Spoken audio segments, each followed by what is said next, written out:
За сайн байцгаана. Өнөөдөр би та бүхэнд 4-р ишлэлээр уулзж байна. За энэ 4-р ишлэлээр бид Авраам, Йосефийн талаар үзэх болно. Б7Ч гэдэг юм байна. 7 маань 4, 3 гэж хуваагдаад 4 хүний тухай ярьж байгаа. За 4 хүний эхний 2 хүн бол Авраам, Йосеф хоёр байгаа. За энэ бол манай эзний өмнөх 2000 орчим жилийн өмнөх үеийн тухай ярьж байгаа. Ерөнхийдөө бид бүх цаг хугацааг 500 жилийн дотор одоо багцаалж бол үзэж байгаа. За бид бүтээл гэдэг файлыг бол үзсэн. За одоо бид мөн Авраамын талаар үзэх болно. За бид газрын зураг зурхтаа Ур гэдэг халдайн Ур гэдэг газрын тухай үзсэн. За халдайн Урыг дагаад тийм ээ одоо дэшээ Ефрат мөрөн ингээд нэг үржил шимтэй газар байгаа. Энэ хэсэг бол цөл байгаа. Тэгэхээр ямар ч малчин хүн бол уул усаа дагаад малаа бол маллна. Авраамын үед бол маш их одоо мал ахуйтай маш баян ийм хүн байсан. За өнөөдрийн одоо газрын зургийг бид бас зурсан. Тийм ээ.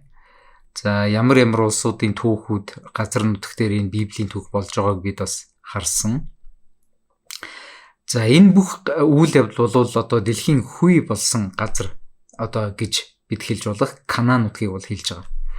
За энэ нутгийг бид яагаад дэлхийн хүй гэж тийм ээ хэлж яах вэ гэхээр одоо буддын шашин дэм бол одоо тийм ээ одоо дэлхийн хүй болсон энергийн төв гээд одоо янз янзын газар дээр очиод газар шорон дээр нь хөвтээд энергийн одоо авъя гэд ингэдэг.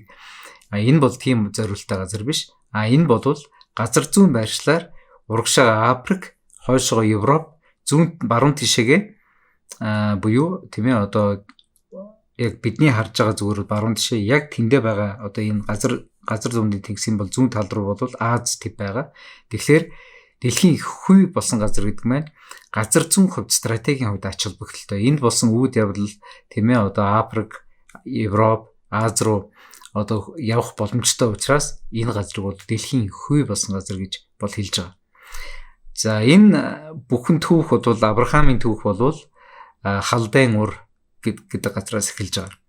За халдайн Ур гэдэг бол эртний нэлээд тийм соёл иргэншилтэй Месопотам гэдэг ийм газар бол байсан. Хүмүүс бол Авраамыг ер нь бол хөдөөний хөх өвгөн байсан гэж бодож иж магадгүй. Тэгтэл энэ хүн бол асар их одоо өндөр соёл иргэншилтэй. Тухайн үеийнхээ Нью-Йорк, тухайн үеийнхээ Сингапур, тухайн үеийнхээ Сидней, тухайн үеийнхээ тийм ээ одоо Сөүл, тухайн үеийнхээ Парис, одоо Лондон гэдэг шиг тухайн үеийнхээ хамгийн одоо соёл иргэншилтэй ийм улсад амьдарч байсан асар баян одоо ийм одоо тэр бомтон ийм хүн бол байсан. За Персийн булангийн дайн бид санаж байгаа тийм ээ Тигр мөрөн, Ефрат мөрөн, Багдад гэдэг. За Кувейт хавцаа үл бид санаж байгаа. За халдайн Ур гэдэг бол энэ Персийн булангийн дээхэн байдаг газар нутаг байгаа. За ингээд өнөөгийн Ирак буюу эртний халдайн Ур хотод байсан Зигурат гэдэг эртний одоо өөрийн шүтээндээ мөрөгдөг ерөнхий иймэрхүү байгууламжууд байсан. За Авраамын гэр бүлийн тухай бүгдээр эхлээд товчхон харъя. Эцэг Тера, Авраам буюу хожим нэр нь Авраам болсон. Сара буюу хожим нь Сарай болсон. Тэгээд Лот буюу Терагийн ач. За Авраамын одоо ах トゥ ихнэх хүүхэд насварсан учраас одоо Лотыг бол өөрийн аялалд бол хамт авч явсан байдаг. За ингээд Авраам гэдэг файлыг бид бол үзэж байна. За бид нийтдээ 10 файлыг бид үзнэ. Эхний бүтээл гэдэг файлыг бол үзнэ. Одоо Авраам гэдэг файлыг үзэж байна. За эхлэл 12 дугаар бүлгээс энэ бүх зүйл эхэлж байгаа. За манай эзний өмнөх 2000 орчим жил гэж хэлсэн. За энд эхлээд энэ файлынхаа хамгийн ихний зүйл дээр бичих зүйл нь дуудлага гэж бишээрээ. Дуудлага. За энд АГ буюу Авраамын гэрээ гэдэг зүйл орж ирнэ. Авраамын гэрээний талаар бол эхлэл 12 дугаар бүлгийн 1-ээс 2 дугаар 3 дугаар ишлэл дээр бол өгүүлнэ. За дараад нь Г У Е гэж бичээрэй. Г У Е. Г нь газар, У гэдэг нь үр хүүхэд, Е гэдэг нь ерөөл. За энэ Авраамд өгсөн одоо амлалт бол ямар нэг нөхцөл тавиагүй. Өөрөөр хэлбэл Авраам чи тэгэх юм бол би оронд нь тэгнэ гэж ийм нөхцөл байхгүй. Мөн энэ одоо Авраамд өгсөн энэ амлалт нь бол Библийн бол хамгийн гол одоо түрүүн 1-р хичээл дээр бид Henriette Gemmersийн одоо тийм ээ хүмүүсийн библийн түүх бол судан зүйлтний хэлхээтэй адилхан байдаг боловч байх ёстой боловч хүмүүсийн одоо ойлголт бол ингээд судан зүйлтийг одоо хооронд нь холбодог утсан тасарсан мэт судан зүйлт ингээд тал шиг бутарсан мэт ойлголттой байдаг гэсэн. Тэгтэл одоо библийн бүх түүхүүдийг одоо тийм ээ хооронд нь холбож байгаа хамгийн гол үл үзэгдэх утас болвол энэ Авраамийн гэрээ буюу одоо энэ гурван зүйлийг бурхан Авраамд амласан энэ зүйлээс болвол үүдэлтэй юм а гэдгийг бид хичээлийн туршид ойлгох болно. За Эхлэл 12 дугаар бүлгийн 1, 2, 3 дугаар ишлэгийг бүгдээрээ уншъя. За энэ дээр ингэж хэлсэн байна. Эзэн Авраамд айлцсан нь чи төрсөн нутгаа, төрөл садангаа, эцгийнхээ гэрийг орхиж миний чамд зааж өгөх газар руу яв гэжсэн. За энэ бол 1-р ишлэлээр газрын тухайн амлалтыг бодвол эзэн өгж байна. За 2-р ишлэлийг уншъя. Би чамайг агуу их үндэстэн болгож, чамайг ерөөн алдар нэрийг чинь агуу их болгоно. Тэгээд чи ерөөлийн үндэс болно. За энэ дээр нөгөө үр хүүхдийн тухай ярьж байна. Авраам бол тухайн үед өөрийн гэсэн үр хүүхэд байгаагүй. За 3-р ишлэл дээр чамайг ерөөгчдийг би ерөөж, чамайг хараагч нэгнийг би хараана. Газар дэлхий дээрх бүх үндэстэн чамаар дамжуулан ерөөгднө гэдэг энэ ерөөлийн тухай болвол гэрээг бурхан Авраамд бол байгуулсан байдаг. Тэгэхээр Авраамийн гэрээ гэдэг дотор 3 зүйл багтна: газар, үр хүүхэд, ерөөл. Түрүүний уншсан 3 ишлэл маань ингэж болж байгаа. Тэгээ би түрэнгүү гэдэг 3 үсгийг бичсэн байна.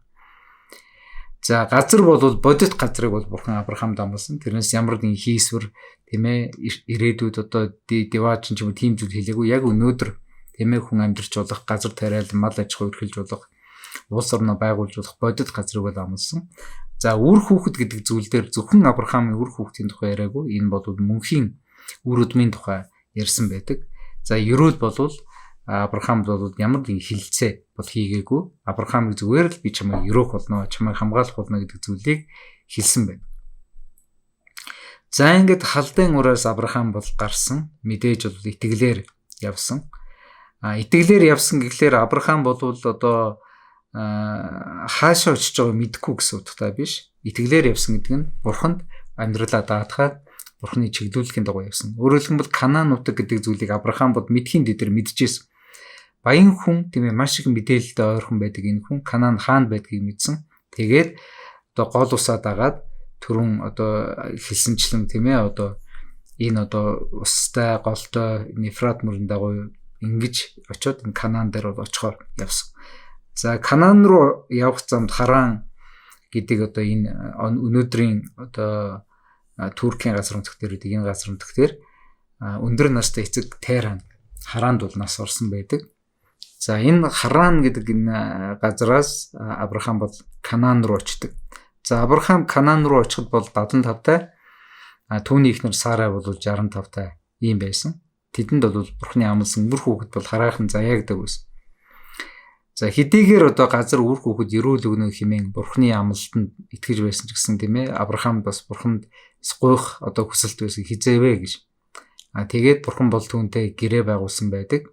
Шүн дунд тийм ээ одоо хоёр одоо амьтдыг өрөөлдөж хуваагаад тэгээд тэр дундуур нь бурхан шүн одоо галаар бол гарч тэр өргөлийг бол тэр гэрээг бол баталсан байдаг. Тэр гэрээ бол ер нь цусан гэрээ гэж ойлгож болно.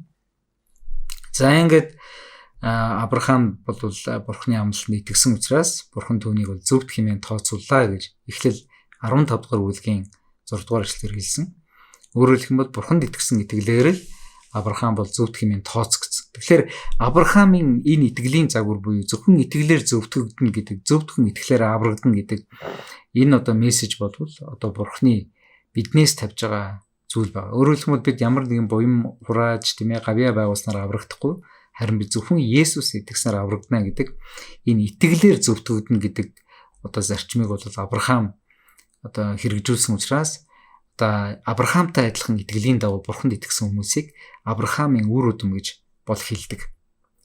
За Авраам бурханд итгэсэн. Сара бол төвчээргүй зан гаргасан. Яагаад гэвэл үр хүүхэд байхгүй байсан учраас одоо түүний одоо шивгчин Хагаар руу бол Сара бол нөхрөө явуулсан байдаг. За өнөөдрийнхөөр хэрвээ одоо хуруу шилний технологи байсан бол одоо Авраам бол одоо бодит хүн рүү явах шаардлагагүй. Зөвхөн лабораторид очиод өөрийнхөө одоо юг өгөөд ингээд хүүхдтэй болох боломжтой байсан.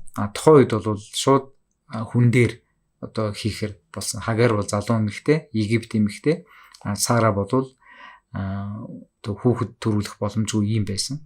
Одоо хүүсэр юм байсан. За ингээд тэр хоёрын дундаас хүүхэд гардаг. Мэдээж Хагараас гарсан хүү бол Ишмаил гэж нэрлсэн.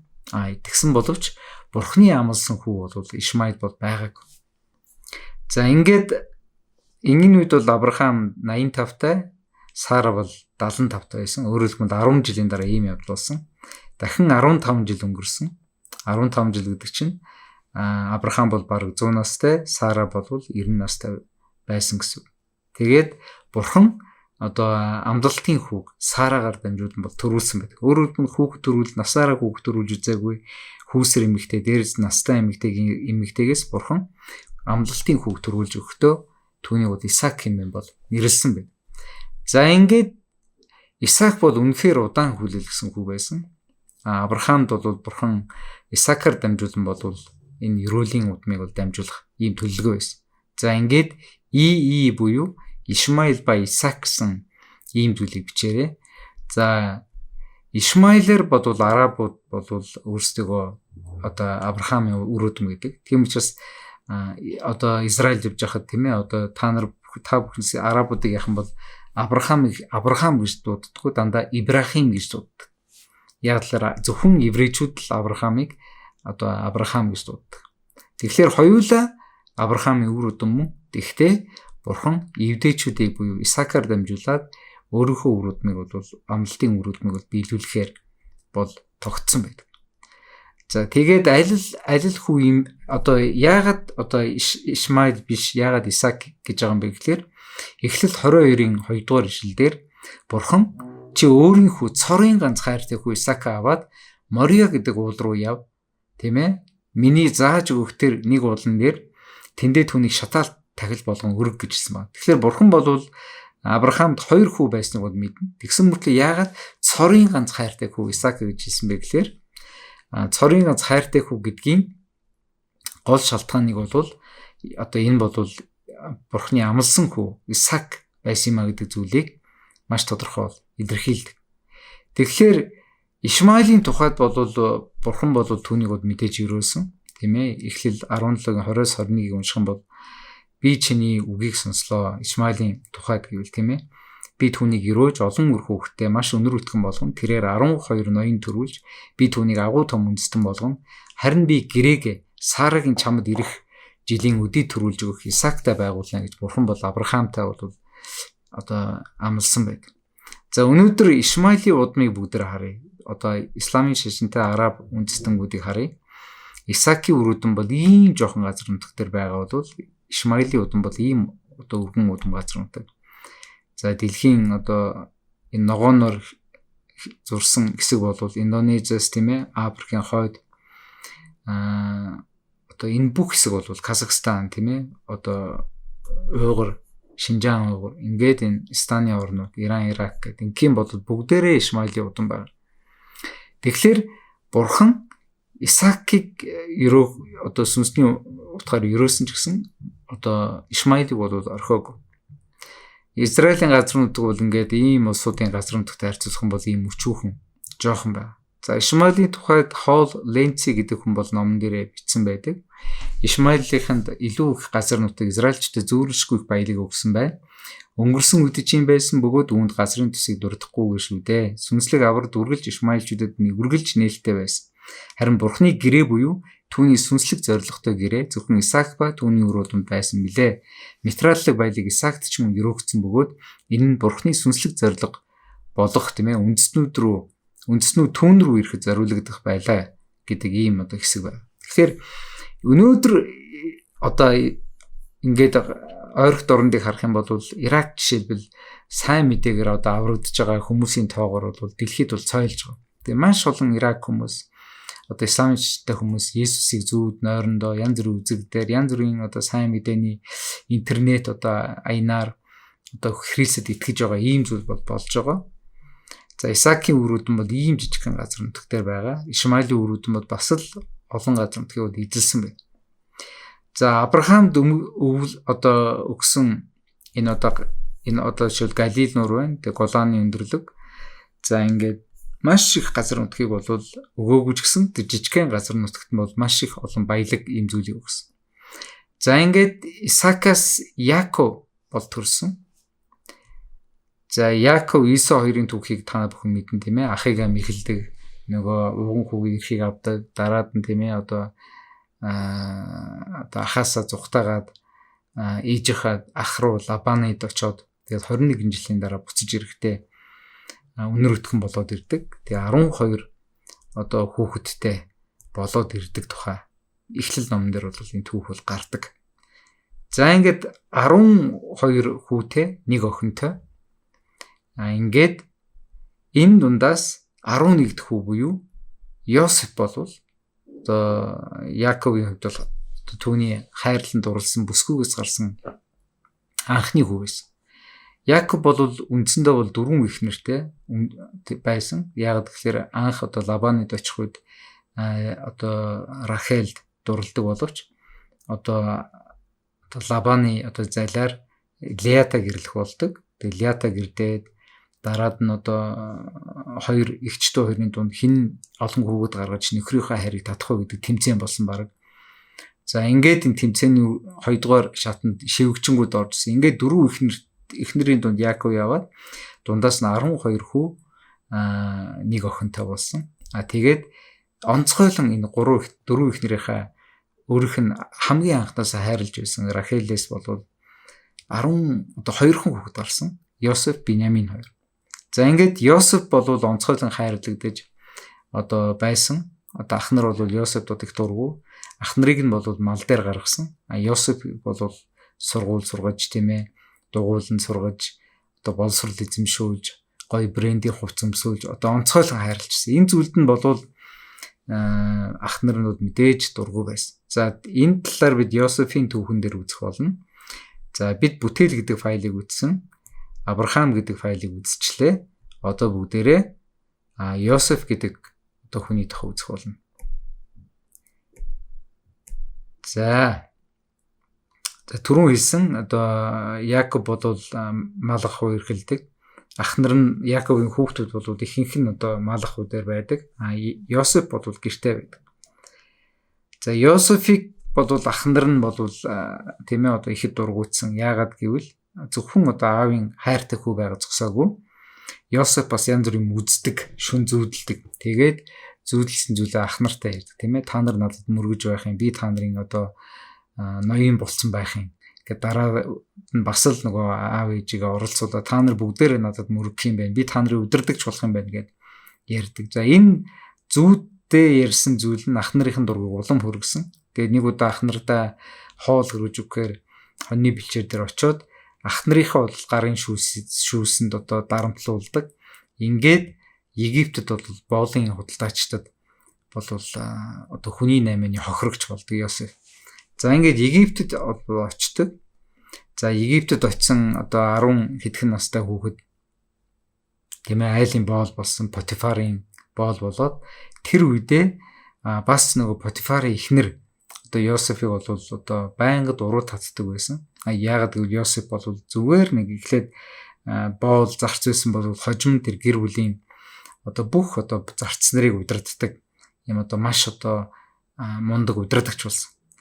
За ингээд энэ залуу боловсролтой царайлаг энэ Йосефийг бол Потифарын эхнэр уруу татаж сүүлдээ түүнийг одоо хүчингийн хэрэгт бол гүтгэж ингээд Йосеф бол Египтийн шоронд бол ордог. За Египтийн шоронд ороод тэнд баг 13-4 жил болдог. Тэгээд бурхан бол фаронд нэг зүүдийг бол зөөдлүүлдэг тийм ээ. Одоо тарган одоо 7 хоног нь 7 үхрийг нь туранхай эцэнхий туранхай 7 үхэр идчихэж гэн тарайн төрөг нь бас ингээд идчихэж гэн гэсэн гих мэтлэнгээр юм зүүдэл. За энэ зүүдний учрыг тайлбарлахын тулд фараон бол бүх мэрэгч одоо бүх хүмүүстэй хэлсэн боловч тэдний хинж бол энэ зүүдний учрыг тайлдаггүй. За яг энэ үед одоо өөрөө бас шоронд байж байгаа зүүдийг нь тайлаад шоронгоос гарсан хааны сүнж болвол одоо энэ хиний Йосефийг бол санаж Йосефийг бол зэн тухай Потифарт хэлээд Потифар одоо Йосефийг хааны өмнө авчирдаг. Тэгээ хаанд бол одоо Йосеф бол зүүдний учрыг бол хэлдэг. Та бол ийм зүүдэлсэн. Ийм зүүдний учир бол ийм байна. Тэгээд өнтөө сайхан 7 жилийн дараа 7 жилийн ган гачиг болно. Энэ бүс зөвхөн Египт улс байгаа зогсохгүй бүс нутгийг хамарсан маш их одоо ган гачиг болно. Үүнд та бэлтгэх хэрэгтэй гэдэг ийм мессежийг бол хаанд өгсөн байдаг. За ингээд хаан бол Йосефийн мэрэгэн ухаанд биширч Йосеф бол өөрийнхөө одоо улсыг захирах эрх мэдлийг өгөөд Йосеф бол шоронгоос шууд одоо ерөнхий сайд болж дэвшсэн байна. Ингээд Йосеф бол үнэхээр ахнар нь бол бас тийм ээ одоо онцгой юм хийсэн. Тэгээд ахнар бол Йосефийг өгсөн гэж утсан.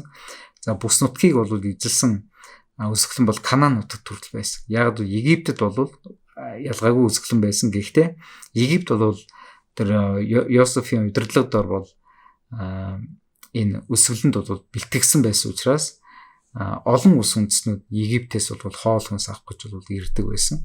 Тэг яг энэ жишгээр бол Канаанд байсан одоо Йосефийн ахнар бол аавынхаа хэлснээр Египтэд очиж хоол хүнсийг бол авдаг.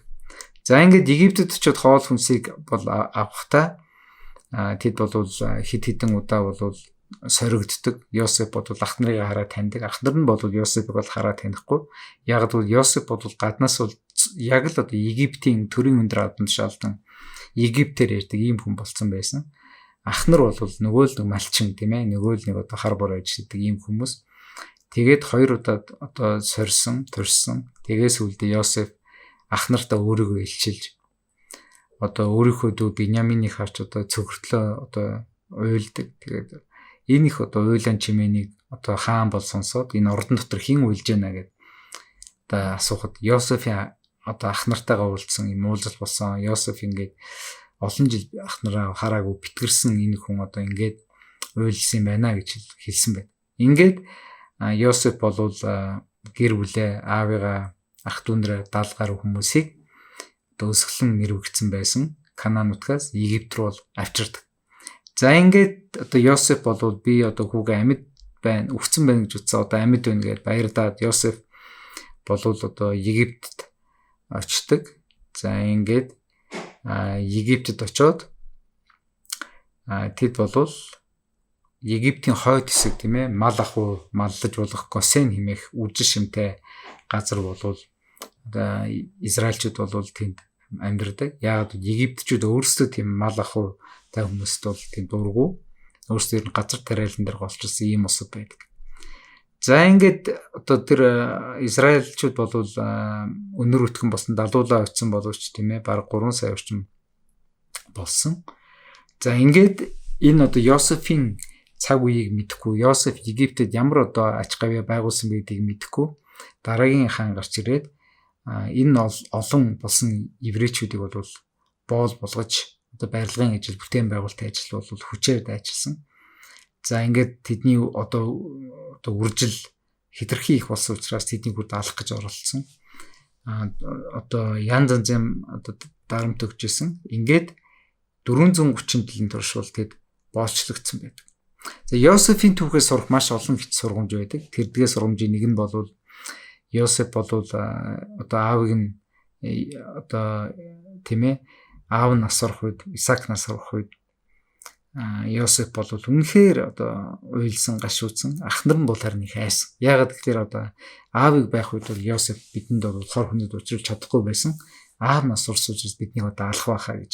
Тэгээ Йосеф энэ одоо чимээг энэ одоо тэдний одоо ярьж байгааг сонсоод тэдэнд бол хэлсэн. Та нар намайг тийм ээ хорлох гэсэн боловч өнөөдрөх шиг үе олон хүнийг аврахын тулд Бурхан намайг та нараас өмнө намайг ийшээ явуулсан юм а гэж. Өөрөөр хэлэх юм бол өөрт нь тохиолдсон энэ одоо золгүй гэх юм уу одоо энэ хорлонтой энэ явдлыг бол Йосеф бол хүлээн зөвшөөрсөн тийм ээ. Ахнар бол намайг хорлох гэж оролцсон боловч Бурхан бол өнөөдрөх шиг олон хүнийг аврахын тулд намайг энэ үндэсний том удирдагч болгосон гэдэг зүйлийг бол хэлсэн. Тэгэхээр Йосефийн энэ гайхамшигтай түүхээс уучлалын түүх, сэргэн мандалтын түүх энэ зүйлийг бид харахтаа үнэхээр тэр гайхамшигтай одоо зөвхт амьдсан нэгний тухай харж болно. Йосеф бол үнэхээр олон талаар хохирсан тийм ээ, амьдралын хохирч гэж өөрийгөө дүгнэж болохоор байсан боловч Йосеф бол үнэхээр өөрийгөө хизээж одоо би хохирогч гэж үзэхээс илүү бурханд зориг байсан. Тэр зорилгын дагуу бурхан намайг хэдийгээр тэр арга зам нь онцгүй байсан боловч намайг өдий зэрэгтэй болгохын тулд одоо Потифарын гэрт боол болгоод дараад нь шоронд одоо гүтгэлгээр ороод дараад нь шууд одоо Египтийн ерөнхий сайд болтол дэвшүүлсэн юм а гэдэг зүйлийг бол хэлсэн байдаг.